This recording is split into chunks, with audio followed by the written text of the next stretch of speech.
बन गया, उसकी प्राण प्रतिष्ठा की भी तैयारी हो गई है। अब आपको कैसा महसूस हो रहा है?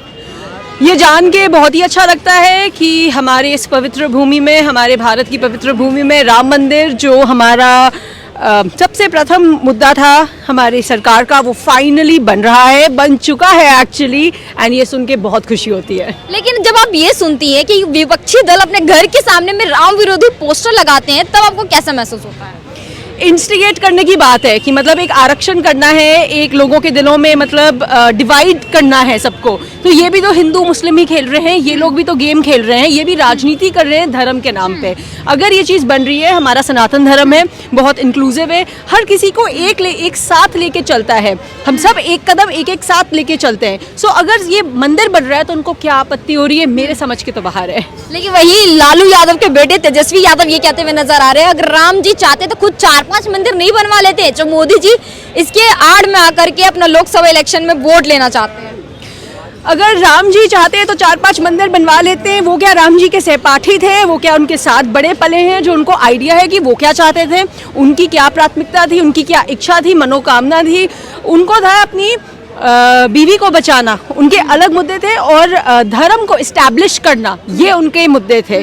हम लोगों ने मंदिर बनाए क्योंकि राम जी विष्णु जी के अवतार हैं। तो अगर तेजस्वी जी थोड़ी सी और पढ़ाई लिखाई करें इस मामले में, थोड़ी जांच पड़ताल करें। धर्म के नाम पे राजनीति चलती ही आ रही है, चाहे वो हमारा धर्म हो, कोई और धर्म हो, और लाछन उठाए जाएंगे। ये पहले भी होता आया है, सदियों पुरानी बात है, आगे भी होता जाएगा। तो हमें स्ट्रांग रहना है इस बात को लेकर के कि हमारा मंदिर बना है, आपको आना है वेलकम, नहीं आना है तो भीड़ कम, हमें टेंशन नहीं है। तो आज भी ये सवाल क्यों उठते हैं मैम कि रोजगार नहीं दे पा रही है सरकार, महंगाई नहीं खत्म कर पा रही है, लेकिन राम मंदिर की ही गुण गा रही है? देखिए, जो रोजगार है, जो इन्फ्लेशन है, कोई डाउट नहीं है, भूखमरी है हमारे देश में है, हमारे देश में काफ़ी तकलीफें हैं, ये सारी चीज़ें सच हैं। लेकिन ये कह देना कि ये सारा काम सिर्फ और सिर्फ एक सरकार की जिम्मेदारी अलोन है, नहीं, ये बात सच नहीं है। यू सी, हमारे यहाँ पे 2 जंगें चल रही हैं, यूक्रेन रशिया की वॉर हो गई, इजराइल पैलेस्टीन की वॉर हो गई, कोविड-19 आ गया, प्राइसेस ऊपर गए, काफ़ी इंफ्रास्ट्रक्चर महंगा हो गया, काफ़ी चीज़ों के गाड़ियों के पार्ट्स नहीं मिल रहे, गाड़ियों की प्राइसेस राइज हो गई हैं। इस सब के पीछे मतलब ये पूरा एक साइकिल, एक चक्रव्यूह में चलता है। इकोनॉमिक्स, अगर आप, मैं एक पॉलिटिकल एनालिस्ट हूँ, ये पूरी चीज़ A leads to B leads to C, हर चीज़ कनेक्टेड है। सो ये कह देना हाँ जी, और जो लोग कहते हैं कि हाँ जी सरकारी नौकरी नहीं है, भाई सरकारी नौकरी लिमिटेड है, सरकार जॉब्स क्रिएट कर रही है, बट एक इंसान को एक ना मैस्लो की हायरार्की होती है। सो रोटी कपड़ा मकान, फिर आपको चाहिए कि लोगों से स्नेह मिले, प्यार मिले, फिर आपको चाहिए कि एक स्पिरिचुअल, एक धार्मिक स्थल पे आप कहीं पे कनेक्ट हो, आप अपने अंदर की आत्मा से जुड़े, एक सोर्स से जुड़े। सो एक मंदिर, एक प्लेस ऑफ वर्शिप आज से नहीं, हमें हजारों सालों से मनुष्य को चाहिए। बार बार ये विपक्षी पूछती है कि क्या राम जी मोदी सरकार के, ये बीजेपी की ही है, वो हमें इन्विटेशन क्यों नहीं देते? और अब जब उनको इन्विटेशन मिल चुका तब भी बायकॉट कर रहे हैं। आप कभी एक बहुत बड़े बिग इंडियन फैट शादी में गई है?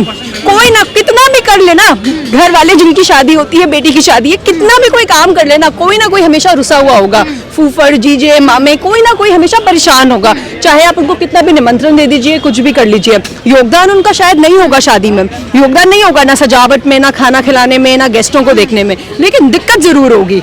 सो ये वही चीज है, सबको नहीं खुश कर सकते। ओवैसी ये तो मुस्लिमों को जागरूक कर रहे हैं, वो बोलते हैं कि जाग जाओ मुस्लिम, नहीं तो जैसे कि अब बाबरी मस्जिद गई है, वैसे कृष्ण जन्मभूमि की मस्जिद जाएगी, वैसे बाकी सारी भी मस्जिदें तोड़ के मंदिर बना दिए जाएंगे।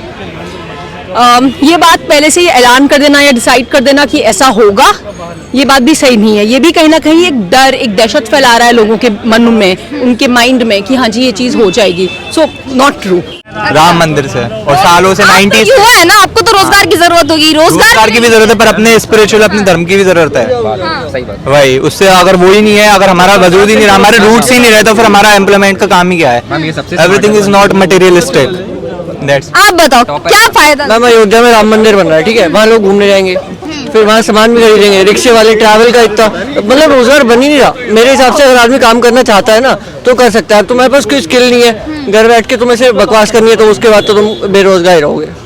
फिर गवर्नमेंट को कोस के कुछ नहीं है कि रोजगार नहीं मिल रहा। हर जगह अगर कोई टूरिस्ट स्पॉट बन रहा है, मंदिर टूरिस्ट स्पॉट नहीं है लेकिन बना दिया लोगों ने, हर जगह अगर कोई टूरिस्ट स्पॉट बन रहा है तो उस जगह ऑब्वियसली रोजगार बढ़ेगा और लोगों को मिलेगा अगर वो बढ़ेगा। आपको राम मंदिर बनने से खुशी है? बहुत खुशी है।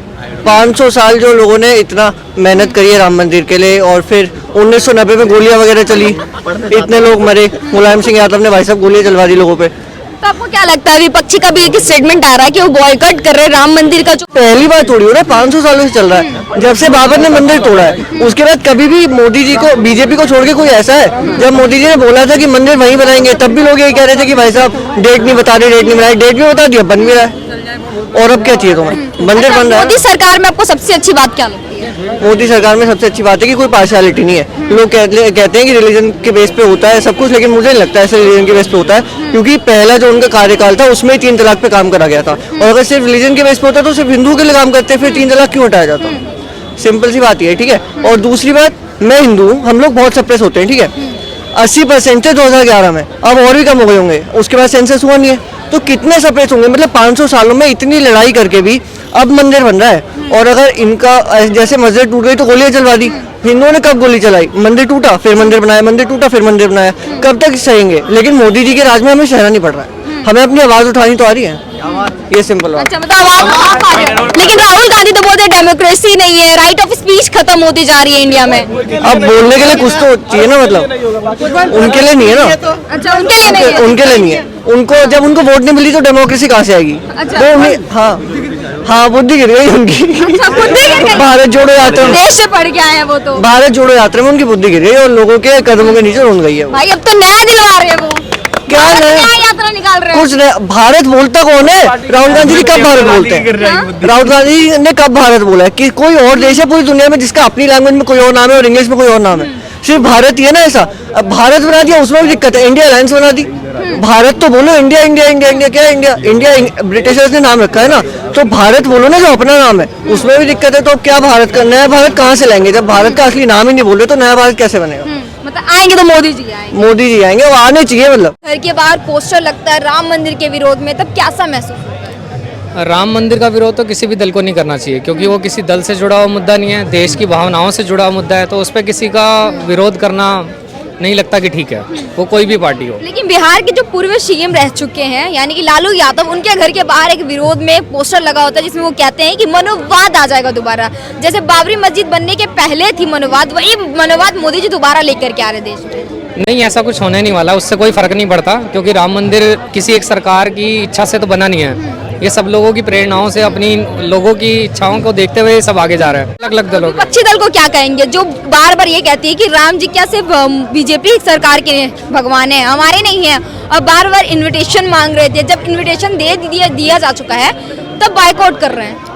ये बाइकआउट करना कोई समझदारी वाला है नहीं, उनका समझदारी वाला नहीं है। एक दल का, विरोधी दल का होना और विरोध करना वो एक अलग चीज़ है, लेकिन एक पब्लिक की जो, आम जनता की जो धारणाएं हैं उसको ध्यान में रखते हुए सम्मान करना चाहिए हर फैसले का, और इस फैसले को सुप्रीम कोर्ट सब लोगों ने बहुत सम्मान दिया है, तो विरोधी दल को इसको थोड़ा ध्यान में रखते हुए साथ में जुट के देश की एकता के साथ काम करना है। जैसा कि आपने बोला कि ये जो फैसला आया ये सुप्रीम कोर्ट के यानी कि हमारे संविधान के मद्देनजर रख करके हुआ है, लेकिन वही अवैसी जी का ये स्टेटमेंट सामने आता है कि मुस्लिमों आप जाग जाओ, नहीं तो जैसे बाबरी मस्जिद गई है वैसे जो कृष्ण जन्मभूमि में जो जमीन है, मस्जिद है, वो भी चली जाएगी। क्या समझते हैं आप, इससे कैसे लेते हैं? उसको भी बहुत ध्यान में रखना चाहिए अपने बयानों को, कि अपने बयान से हम किसी दूसरे दल या किसी दूसरे धर्म के लोगों को हम किसी तरह की चोट ना पहुंचाएं। देश की एकता और भारत का एक्चुअली जो मेन शुरू से रहा है इमेज, वो ऐसा ही रहा है कि धर्मनिरपेक्ष है, जिसमें सारे धर्म अपनी आज़ादी से अपना यापन कर रहे हैं। अच्छा, विपक्षी ये कहते हुए नजर आते हैं कि राम जी अगर चाहते तो 4-5 खुद ही मंदिर बनवा लेते। ऐसा कुछ नहीं है, भगवान धरती पे आए हैं, उन्होंने अपने लिए कुछ नहीं करा, उन्होंने तब भी समाज के लिए करा, और जो अभी कर रहे हैं वो भी समाज के लिए ही हो रहा है। डेफिनेटली मंदिर से बहुत लोगों को रोजगार भी मिलेगा, बहुत सारी चीज़ें अच्छी भी होंगी, अपने बाहर से जो हमारे विदेशी लोग आते हैं उनके लिए भी बहुत बढ़िया चीज़ है। बार बार स्टेटमेंट आती है ना कि भगवान का अस्तित्व नहीं था, हिंदू धर्म अगर ला दिया जाता तो पाकिस्तान, अफगानिस्तान जैसे आतंकवादी देश घोषित करना पड़ेगा, इतनी तो स्टेटमेंट आ रही है। बहुत बड़ी बेवकूफ़ी है इस प्रकार के बयान होना, बहुत बड़ी बेवकूफ़ी है, क्योंकि देश में बहुत सारी चीज़ों में, बहुत सारे ग्रंथों में, बहुत सारी किताबों में, सब जगह इस तरह के विद्यमान है। हमारे पास सबूत कि यहाँ पर धरती पे आए थे भगवान, हर अवतार में हुए, तो उसका सम्मान हमें करना चाहिए सबको। Thank you.